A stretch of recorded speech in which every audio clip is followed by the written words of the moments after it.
What's up, guys? It's your boy Leo. Today we play some Ace Attorney Phoenix Wright Trilogy. Let's get into it. And I used so much soundtrack from this game. We got all three. We're gonna start with the first Ace Attorney. Now, this is the first time I've actually properly played Ace Attorney. I have watched plenty of videos of the game though, so but it's gonna be my first time.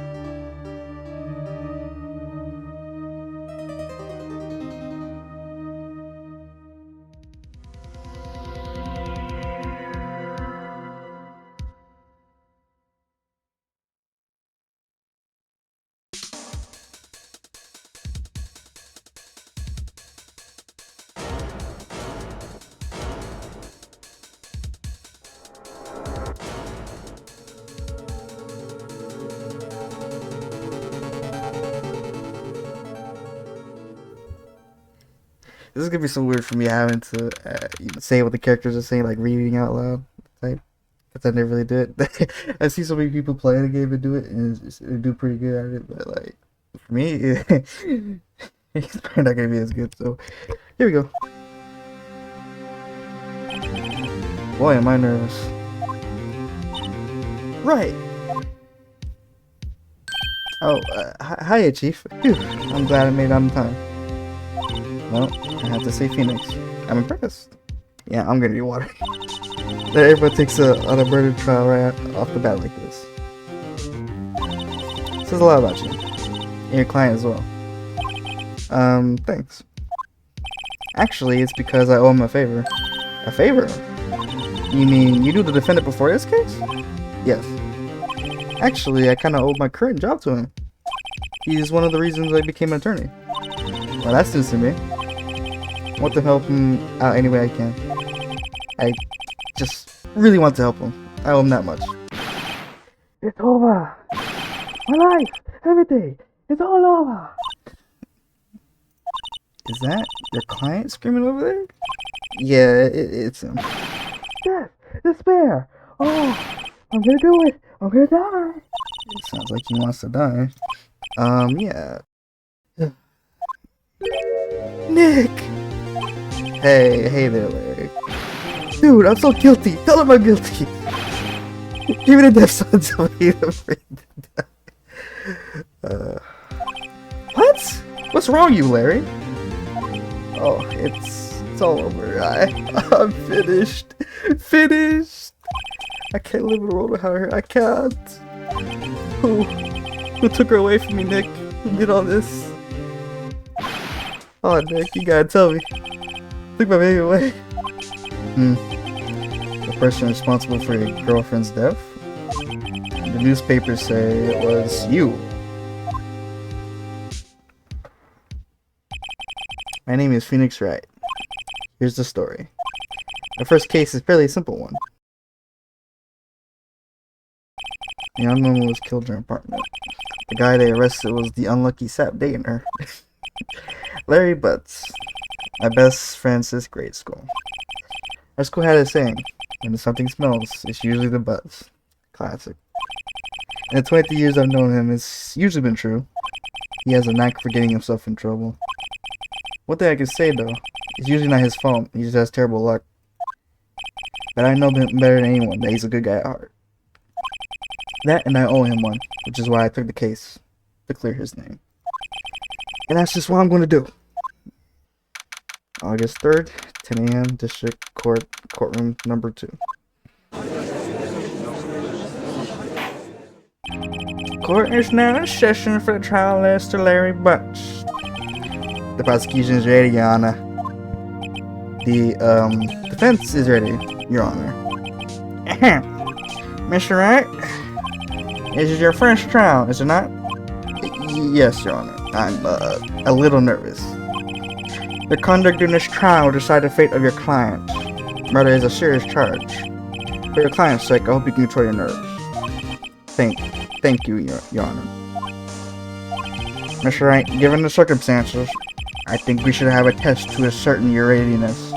Yes, Your Honor. frustrating. The task will consist of a few simple questions. Answer them clearly and concisely. Fuck, I fucked that up so bad. Please check the name of the defendant in this case.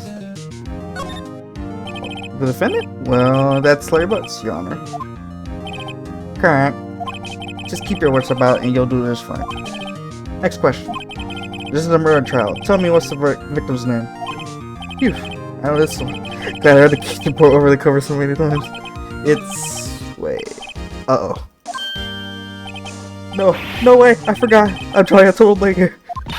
Phoenix, are you absolutely sure you're up to this? You don't even know the victim's name? Oh, the victim, of course I know the victim's name. I just forgot. Temporarily. I think I feel a migraine coming on. Look, the victim's name is listed in the court record. Just press tab to check it at any time, okay? Remember to check it often. Do it for me, please. I'm begging you. Mr. Wright, where's the victim in this case? Cindy Stone. Huh. Payne's 52? Cindy Stone. The victim's name is Cindy Stone. Correct. Now tell me, what was the cause of death? She died because she was hit with a blunt object. She was struck once by a blunt object. Correct. You answered all my questions. I see no reason why you shouldn't proceed. I forgot to start reading the judge voice the second half, sorry. You seem much more relaxed, Mr. Wright. Good for you. Thank you, Your Honor. Because I don't feel relaxed, that's for sure. Well then. First, a question for the prosecution. Mr. Payne? Yes, Your Honor. As Mr. Wright just told us, the victim was struck with a blunt object. Would you explain to the court what that object was? The murder weapon was a statue of the Tinker. It was found lying on the floor next to the victim. I say, the court accepts it into evidence. Statue the shape of the Tinker is rather heavy. Right. Be sure to pay attention to any evidence added during the trial, please. That evidence is the only ammunition you have in court. Use tab to check the court record frequently. Mr. Payne, the prosecution may call its first witness. The prosecution calls the defendant Mr. Butts to the stand. Chief, what do I do now? Pay attention. You don't want to miss any information that might help your client's case. You'll get your chance to respond to the prosecution later, so be ready. Let's just hope he doesn't say anything. Unfortunate. Yeah, I don't know about that one. Uh-oh, Larry gets excited easily. This could be bad. Very bad. Oh, Lord. Mr. Butts, is it not true that the victim had recently dumped you? Hey, watch it, buddy! They were great together! We were Romeo and Juliet, Cleopatra, and Mark Anthony! Didn't they all die? I wasn't dumped. She just wasn't taking my phone calls or see me. Ever. What's it to you anyway? Mr. Butts is what you described generally what we mean by dumped. In fact, she had completely abandoned you and was seeing other men. She just had returned from overseas with one of them the day before the murder. Oh, God, that was bad. What do you mean, one of them? Lies! All of it! Lies! I don't believe a word of it!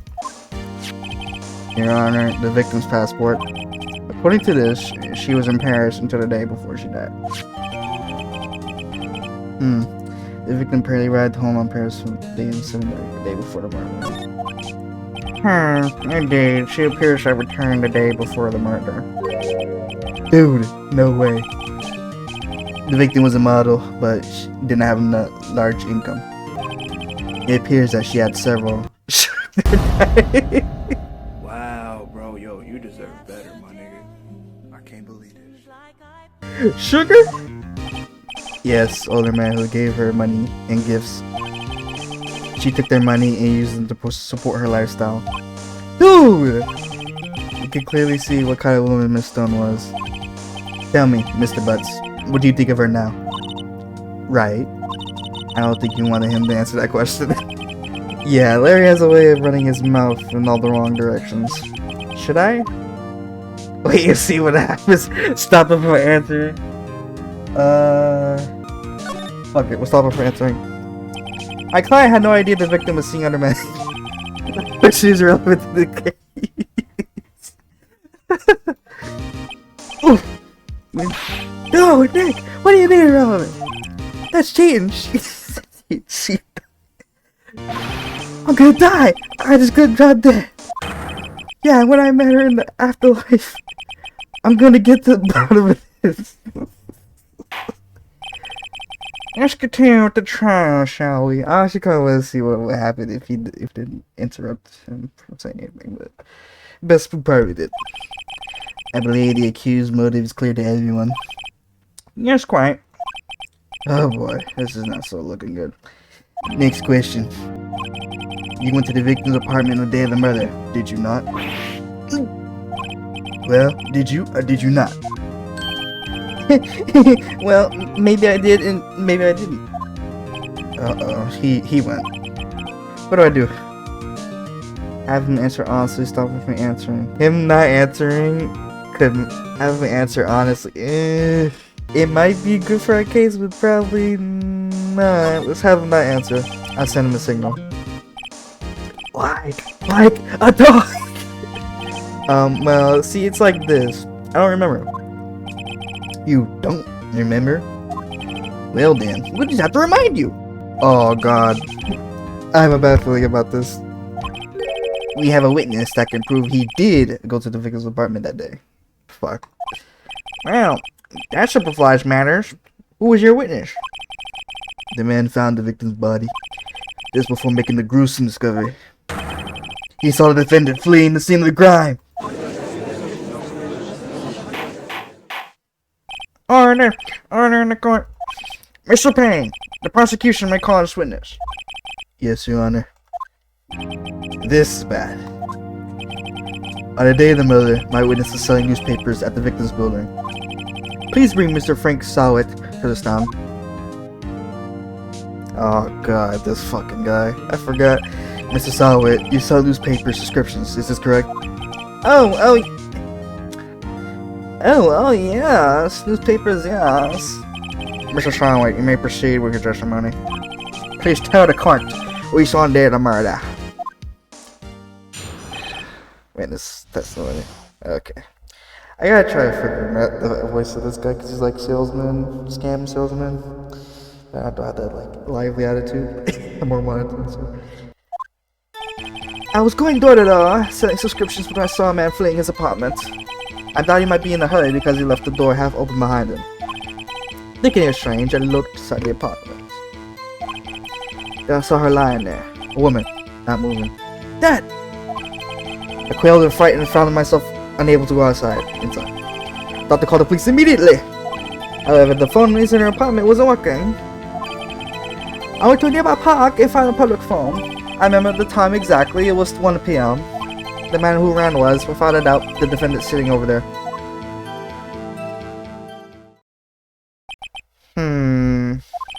Larry, why didn't you tell the truth?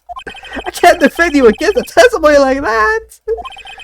Incidentally, why wasn't the phone in the victim's apartment working?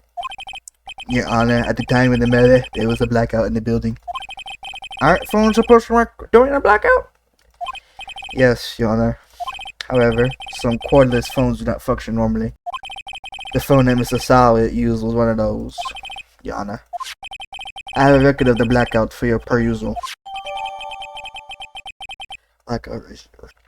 Now, Mr. Wright.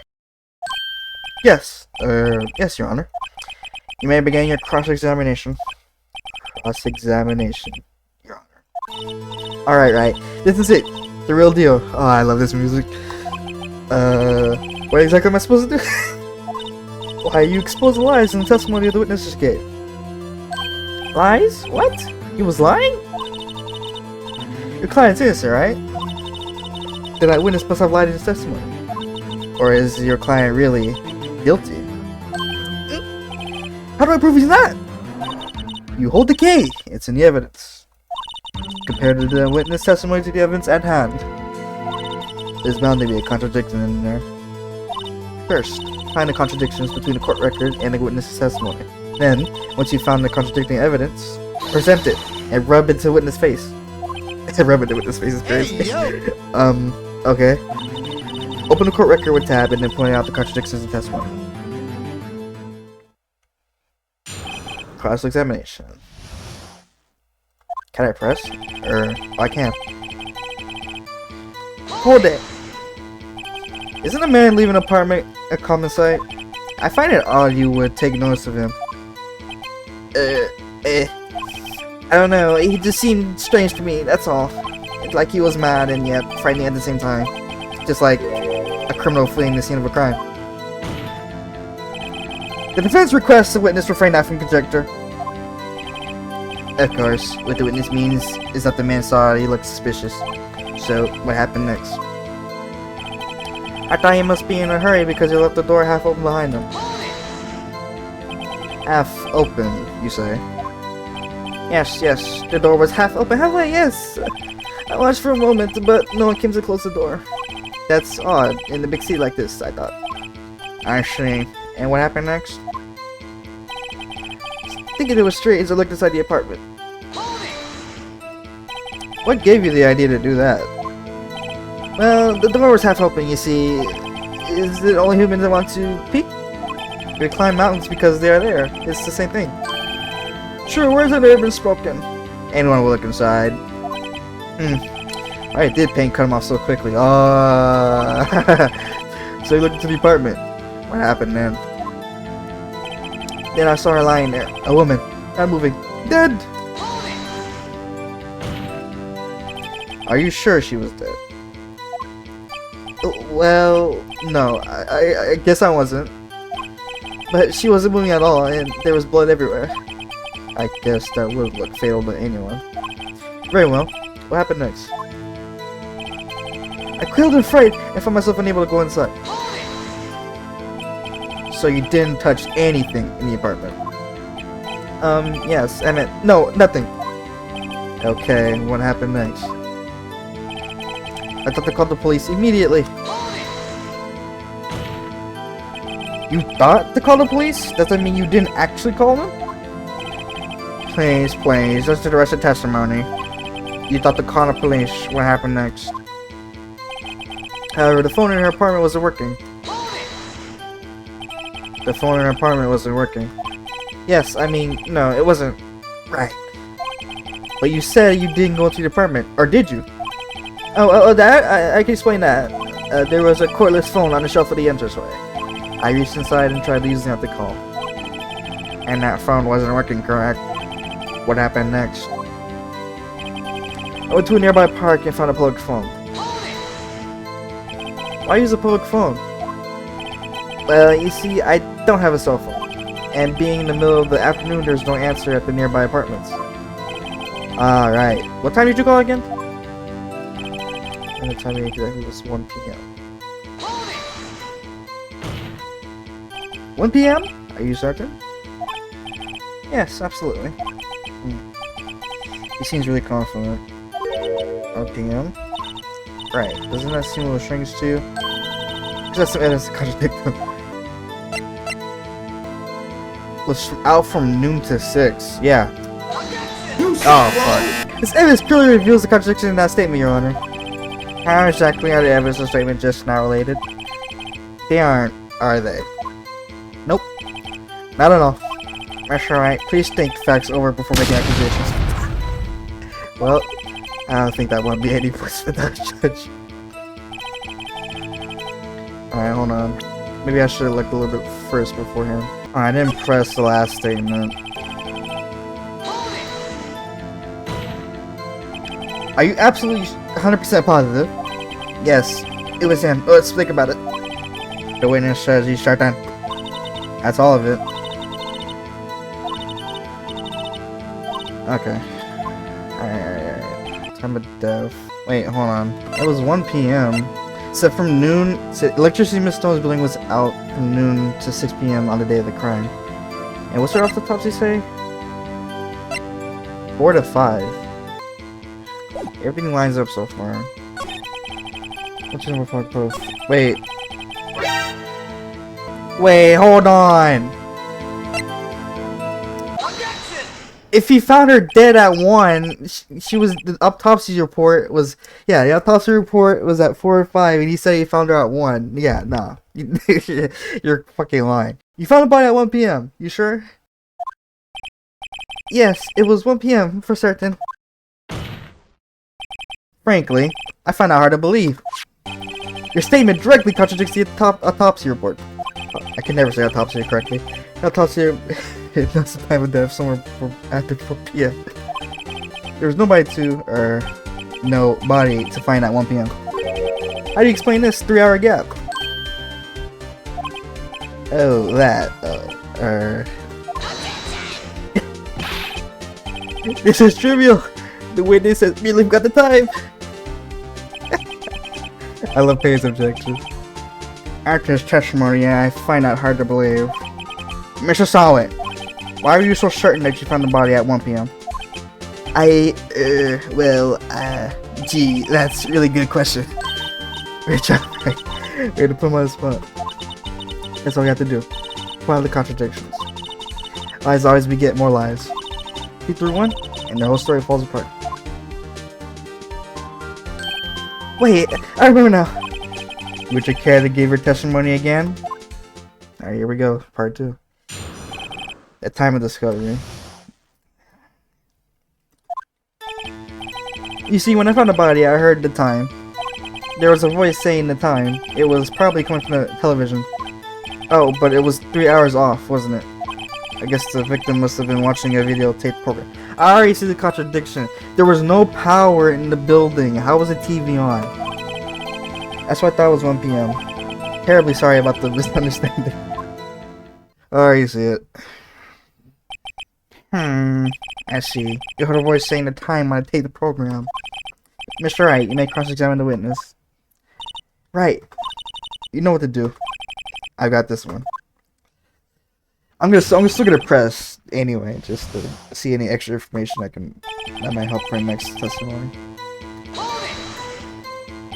You said heard, not saw? Yes, heard. All I saw was a body laying there.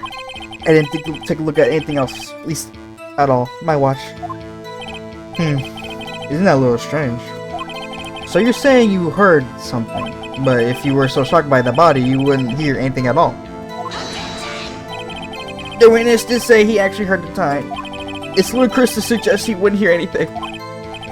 I have to agree with the prosecution on this one. Witness, continue testimony. There was a voice saying the time. It was probably coming from the television. Oh, but it was 3 hours off, wasn't it? Are you sure it was a television and not a radio? Well, no. I guess it might have been the radio. Incidentally, there was no radio on the premises. There was only one large television. Right. I can't put my finger on it, but something about this seems fishy. Something about hearing the television. The witness has testified he heard the time. Oh, but it was 3 hours off, wasn't it? How do you explain the gap? Well, witness, care to explain this? I guess the victim must have been watching a videotape program. Video? Yes, that would explain why the time was wrong. True. Right. I think the problem lies someplace else. You're agreeing that you heard the time of the scene, man. That's why I thought it was 1 p.m. Are you sure the voice you heard said it was 1 p.m.? Yes, I can practically hear it now. It was quite clear. Mr. Payne, has the prosecution verified this testimony? My apologies, Your Honor. I, too, have only just learned about the witness heard this time. Oh, I'm really sorry, I only remembered it just now. Really sorry about the misunderstanding. Well, just watch it. Not much to point pressing him on that one, was there? Objection! Hold it right there! The prosecution has said there was a blackout at the time of the discovery. And this record proves it. You couldn't have heard the television, or a video. Defense is a point. Do you have an explanation for this, Mr. Salwent? No, I find it quite puzzling myself. Quite. Wait, I remember now. Mr. Silent, the court would prefer to hear an accurate testimony from the very beginning. These constant corrections are harming your credibility. That, and you seem rather distraught. My apologies, Your Honor. It must have been the shock of fighting to the body. Very well, Mr. Silent. Let's hear your testimony once more, please. Hearing the time. This motherfucker. Actually, I didn't hear the time. I saw it. There was a table clock in the apartment. It wasn't there. Yeah, the murder weapon. The killer used it to hit the victim. That must have been what I saw. You said earlier you didn't see anything though. Okay. You're sure on clock? I guess I'll explain it. The defense may cross-examine the witness. Besides him seeing the phone and all that, but the phone didn't work. But he didn't see like anything else besides the TV. Why would he not say that he saw the murder weapon in the second testimony? Yeah, okay. Gladly.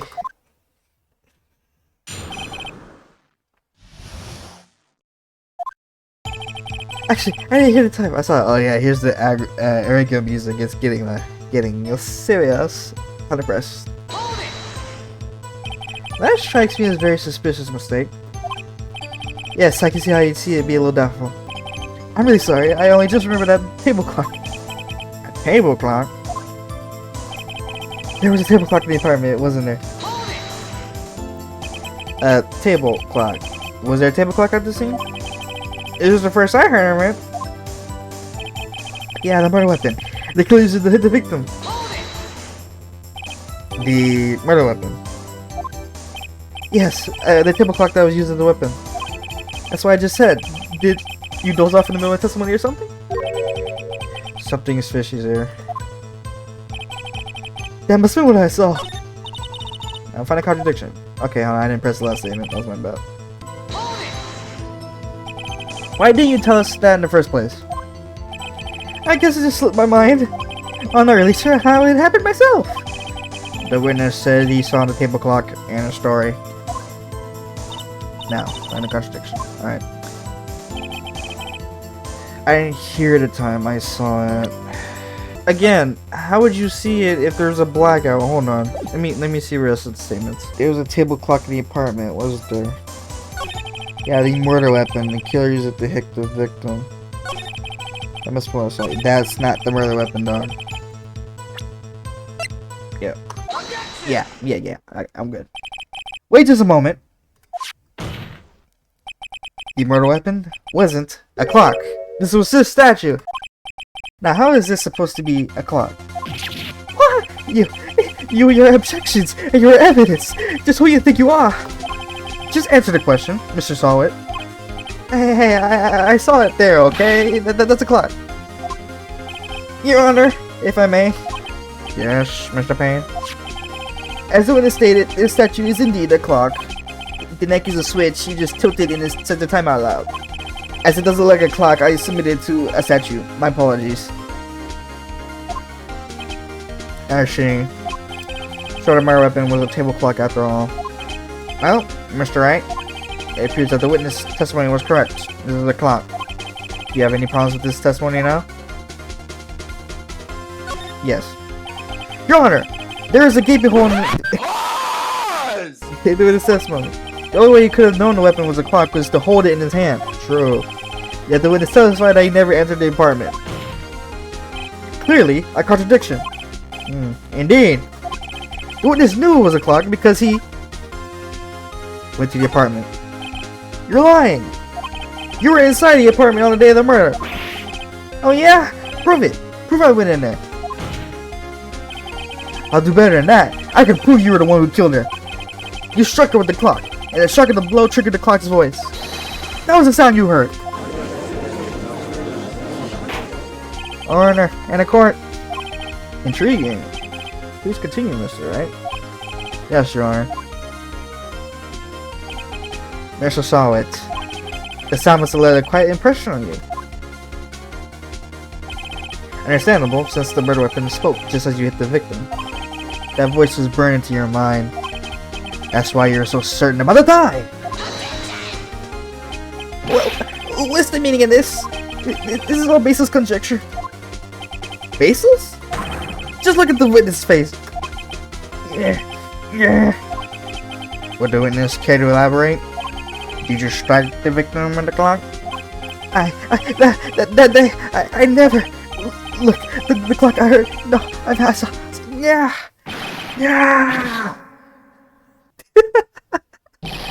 Shut up! I hate you!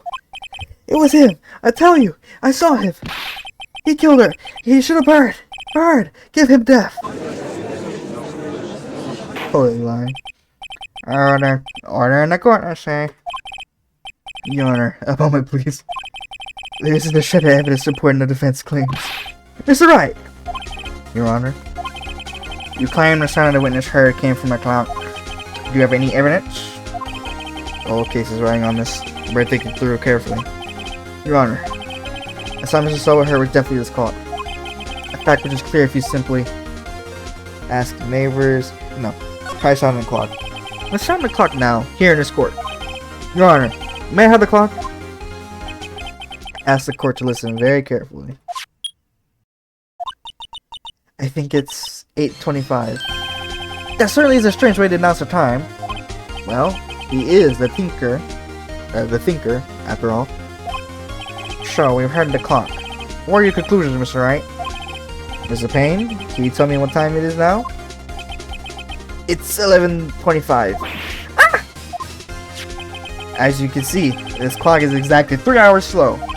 Precisely the discrepancy between Mr. Selwood heard in the actual time of death. So, Mr. Selwood, try to talk your way out of this one. You forgot one thing. What's he talking about now? While it may seem like that clock is running right 3 hours slow, it proves nothing. How do you know it was running 3 hours slow on the day of the murder? If you can't prove that, you don't have a case.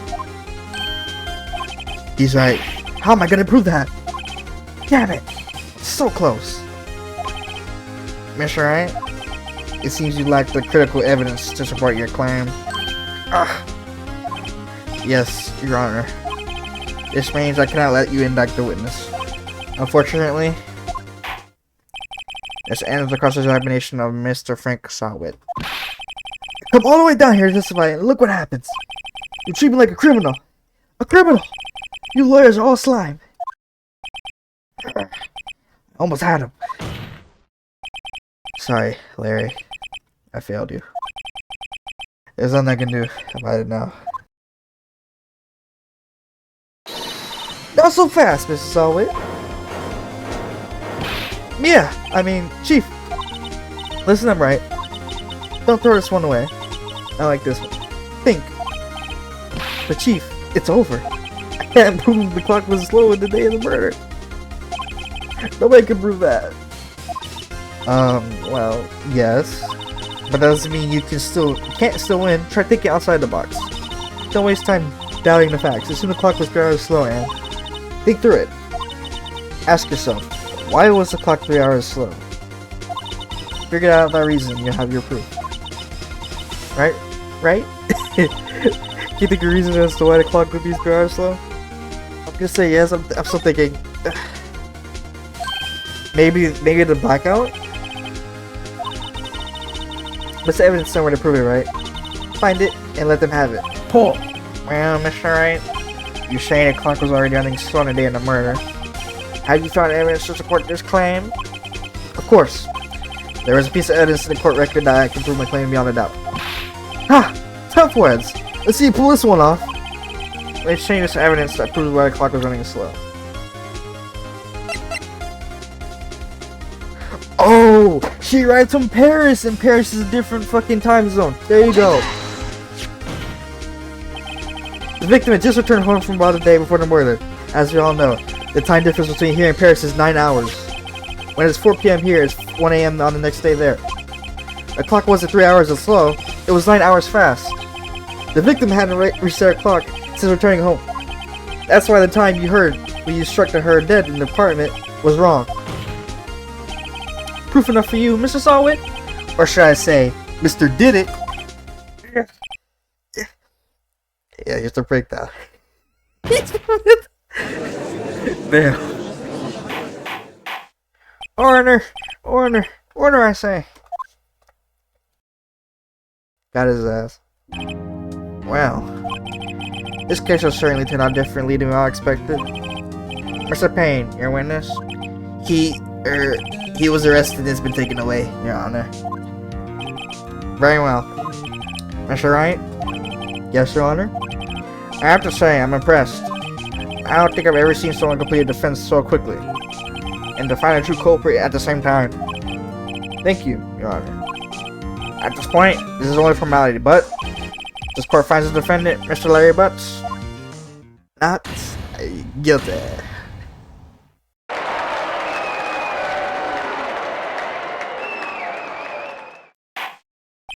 And with that, this court is adjourned.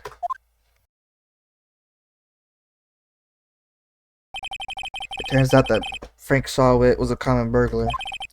He posed as a newspaper salesman to check to see what people were out of the house that day. When Larry went to her apartment, the victim wasn't home. After he left, Mr. Sawwit let himself to do his dirty work. While he was searching her place, the victim returned. Flustered, Mr. Sawwit grabbed the nearest blunt object he could find. Yeah.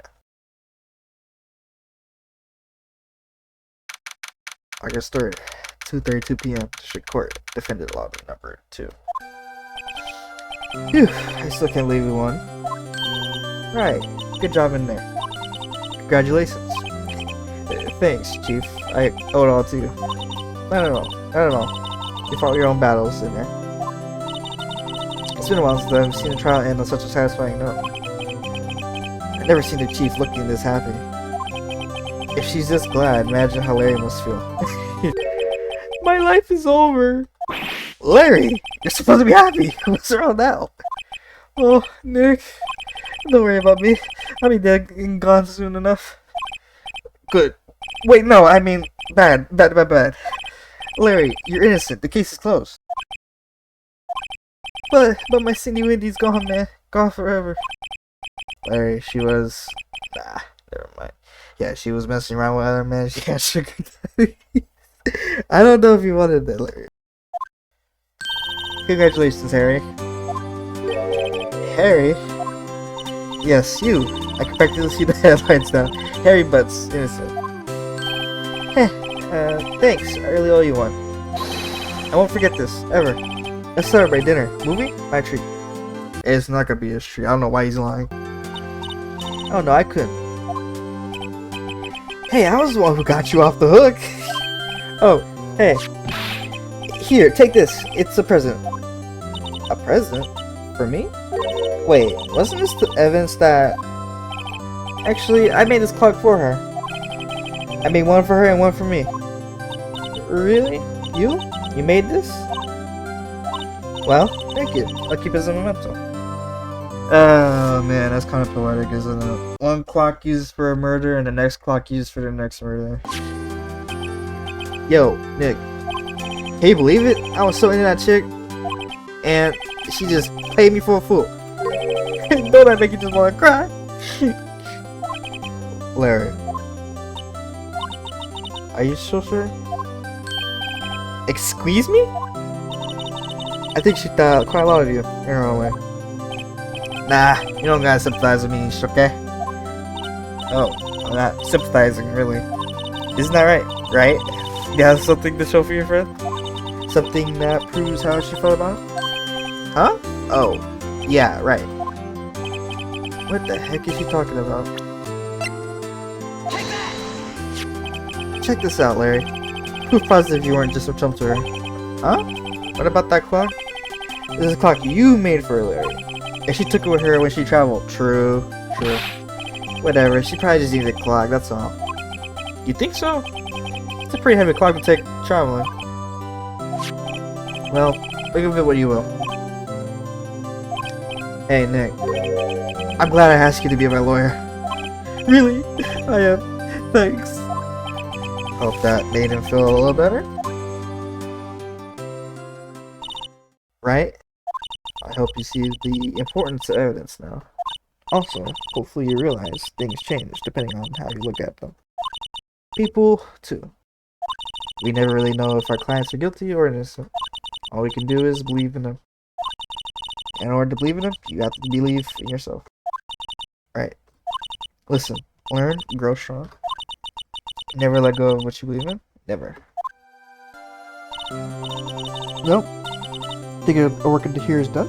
Shall we be off? Yeah, I guess so. Say, how about dinner on me? We'll drink a toast to innocent bugs. Yeah. Oh, speaking of Harry, you're saying part of why you became a lawyer was because of him. Yeah, part of it at least. You have to tell me more about it sometime. Maybe over drinks? And so, my first shot came to a close.